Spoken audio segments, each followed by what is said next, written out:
안녕하세요. 뉴스와 사람들입니다. 최강욱 의원은 법사위 국정감사에서 법원장들을 향해 이렇게 발언했지요. 법원 스스로도 자책하고 반성하신 게 많이 있었습니다. 법원은 검사에게 영장을 발부해주기 위해 존재하는 기관이 아니다. 자판기가 아니라는 말씀이죠. 압수수색 영장 청구 건수가 10배 이상 늘었다. 검찰을 무소불위의 빅브라더로 만들어준 건 다름 아닌 법원이다. 법원이 그동안 검사의 업무에 협조하는 데만 몰두했지 국민의 자유와 권리를 지키는 데는 소홀했다. 자, 원장님들 작년 국감 때도 뵀던 원장님들 다 계시고 하는데 제가 국민의 높이에서 법원을 정말 억울하고 서러울 때마다 의지할 수 있는 든든한 언덕으로 만들어 주십시오라고 말씀을 드렸습니다. 이 판사들 스스로 얘기했던 이런 모습들이 지금 획기적으로 개선되고 있고 내가 법원장으로 있는 동안 이런 얘기는 절대 안 나오게 하겠다. 자신 있게 말씀하실 수 있습니까? 저는 중앙지법원장님하고 서울고등법원장님 의견을 듣고 싶습니다. 객관적이고 엄정하게 재판을 진행해달라는 취지로 알아듣고요. 저희도 한층 더 노력하도록 하겠습니다. 네, 마찬가지입니다. 저희들 그런 부분 각오를 새롭게 하고 더 노력하도록 하겠습니다. 자, 이런 발언이 무색하게 법원은 김용 부원장, 서욱 전 국방부 장관, 김홍희 전 해양경찰청장의 구속영장을 발부했습니다. 과연 증거인멸과 도주 우려 때문에 구속했다는 걸 납득할 만한 국민이 있을까요? 전석진 변호사는 김용 건에 대해 구속작부심을 거론하며 다음과 같이 밝혔습니다. 김용에 대한 구속영장이 발부되었다. 변호인들이 제대로 업무를 처리하지 못하였고 법원도 판단을 잘못한 것으로 판단된다.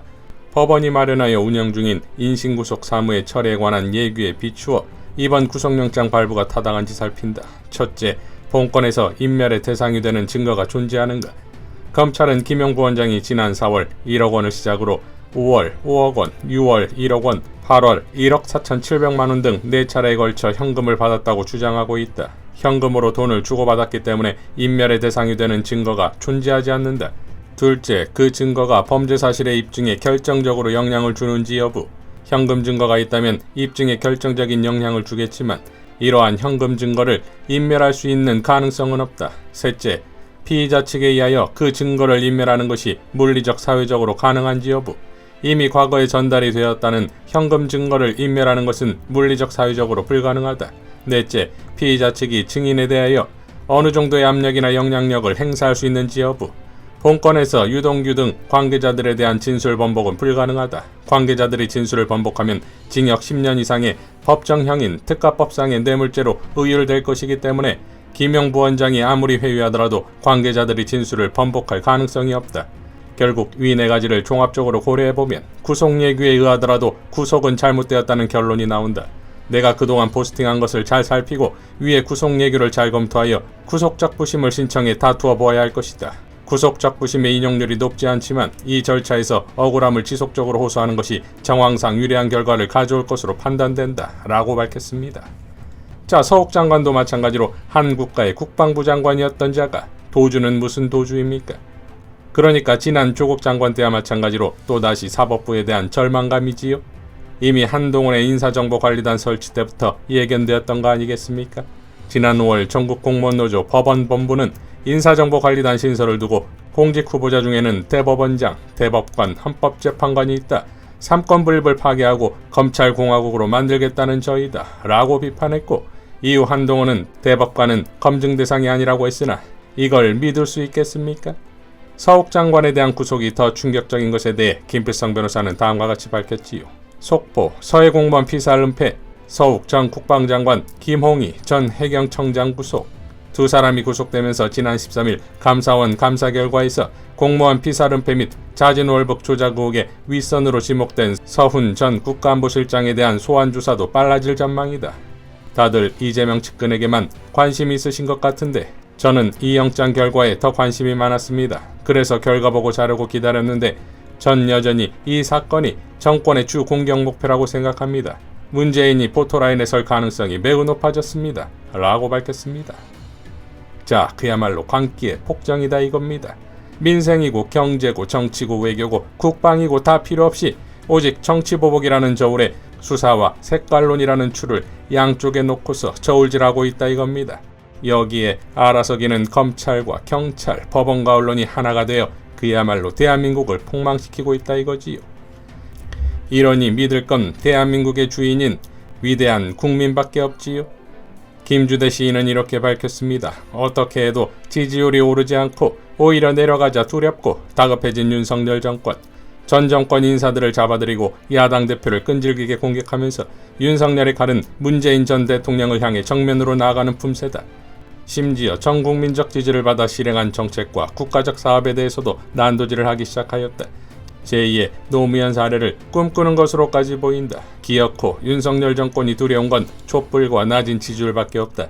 촛불과 지지율은 조사도 기소도 할 수 없는 대상이기 때문이기도 하지만 촛불과 지지율에는 정치와 민생 그리고 국가의 가까운 미래에 대한 간절하고 긴박한 염원이 담겨있기 때문이다. 시민의 희망과 염원은 조사할 수 없고 기소할 수 없고 재판할 수 없다. 지지율 조사기관을 매도하고 사이비 언론을 동원하여 촛불을 왜곡, 폄훼, 비난하지만 한계가 있다. 지지율은 조용하고 은밀하게 윤석열 정권의 거짓과 기만에 다이너마이트를 받고 촛불은 세상의 표독과 불의를 온통 불태운다. 윤석열과 윤석열 정권의 주구들만 모르는 걸 우리끼리, 국민들끼리는 다 알고 있다. 라고 밝혔습니다.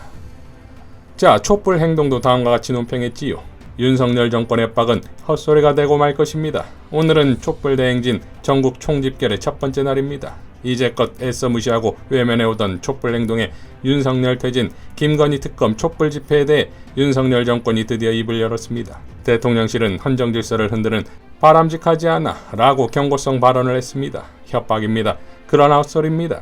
민주주의를 파괴하고 있는 장본인이 누구인데 누구 보고 헌정 질서를 흔든다고 망언을 합니까? 적반하장입니다. 궁지에 몰린 것입니다. 정보기관과 경찰 등을 동원해 서울 총집결 동향을 파악하고 정보 취득 과정에서 위협적인 분위기를 만들기도 했습니다. 가짜뉴스 유포 정황도 포착되고 있습니다. 중고등학생들이 자발적이고 주도적으로 진행하려는 촛불 집회를 망가뜨리기 위해 참여하면 봉사활동 성적을 인정해준다는 천하의 기괴한 가짜뉴스 소동까지 벌이고 있습니다. 청소년들까지 거리로 나와 윤석열 규탄과 퇴진을 요구하는 현실이 닥치자 기겁을 했던 것입니다. 국민들을 협박하면서 권력을 유지할 수 있다고 생각하는 것 자체가 이들 세력의 몰락 조건입니다. 좌파단체 운운하면서 촛불 행동을 공격하는 이들과 극우 언론의 행태는 촛불 국민들에게 색깔을 더 칠하려는 저열한 수작에 불과합니다. 한국에서 좌파 운운은 그 이념적 좌표를 구분하는 단어가 아니라 공공의 적을 만들기 위한 정치적 낙인입니다. 낡고 병든 자들의 정치입니다. 청산의 이유는 스스로 증명하고 있는 중입니다. 누가 봐도 뻔한 수를 쓰고 있습니다. 민주당 이재명 대표를 뇌물 조작으로 걸려고 하다가 안 되니까 불법 정치 자금으로 뒤집어 씌우려는 수사 공작을 벌이고 있습니다. 이게 통한다고 생각하는가 봅니다. 민주당 압수수색은 결국 국민들의 철퇴를 맞게 될 것입니다. 윤석열 정권의 발밑은 하나하나 무너지고 있습니다. 무슨 논리와 술수를 써도 이미 잃어버린 신뢰와 권위는 회복되기 불가능한 지경에 처해 있습니다. 남은 길은 윤석열의 조속한 퇴진뿐입니다. 정녕 국가와 민족의 미래를 위하고 최소한 자신의 개인적 안전을 도모하려면 퇴진이 빠르면 빠를수록 좋습니다. 아직도 깨닫지 못했다면 그 후과는 감당하기 어려울 것입니다. 촛불 대항쟁은 끝까지 갈 것이기 때문입니다. 라고 밝혔습니다. 자, 2022년은 검찰 독재의 눈보라 속에 민주화의 봄을 향한 국민의 전면전의 발발이며 그 전장은 광장입니다. 이상 뉴스와 사람들이었습니다. 시청해주셔서 감사드립니다.